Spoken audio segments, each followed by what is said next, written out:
Bienvenue au pays de la Teranga. L'histoire raconte que le Sénégal est surnommé pays de la Teranga en raison de la notion d'hospitalité et d'accueil qui caractérise son peuple et sa culture. Teranga est un mot wolof, la langue locale la plus parlée au Sénégal.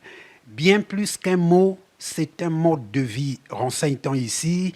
C'est un concept qui unit les différentes communautés et autres ethnies du pays. C'est le symbole de l'identité sénégalaise, ce pays d'Afrique de l'Ouest de 18 millions d'habitants, limité au nord par la République islamique de Mauritanie, à l'est par le Mali, au sud par la Guinée-Bissau et la Guinée-Conakry, à l'ouest par la Gambie et l'océan Atlantique. En ce début de mois de juin, Dakar, sa capitale, grouille au rythme effréné des activités quotidiennes des Sénégalais, influencé par le contexte économique et social souvent lié au commerce dans les branches des services personnels divers. Une métropole bouillonnante qui a accueilli ce mardi 10 juin le Premier ministre congolais Anatole Koulini Makosso. Arrivé en fin d'après-midi par l'aéroport international Léopold Sédar Senghor de Dakar, le Premier ministre a été salué à sa descente d'avion par son homologue sénégalais Ousmane Sonko. Accueil de bienvenue.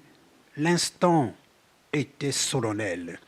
Le chef du gouvernement congolais arrive dans la capitale sénégalaise pour une visite de travail qui s'inscrit dans le cadre du renforcement des relations bilatérales entre la République du Congo et la République du Sénégal. Anatole Koulini Makosso conduit une délégation de près de 5 ministres, illustrant ainsi l'importance accordée à cette visite pour le développement des relations entre les deux pays. Porteur d'un message du président Denis Sassou Nguesso à son homologue sénégalais Bassirou Diomaye Faye, le Premier ministre sera reçu en audience au palais présidentiel dès ce mercredi. L'agenda de travail prévoit également un tête-à-tête entre les deux premiers ministres qui sera immédiatement suivi par une séance de travail entre les deux délégations congolaises et sénégalaises pour explorer les opportunités de coopération et de consolider les liens diplomatiques entre les deux pays.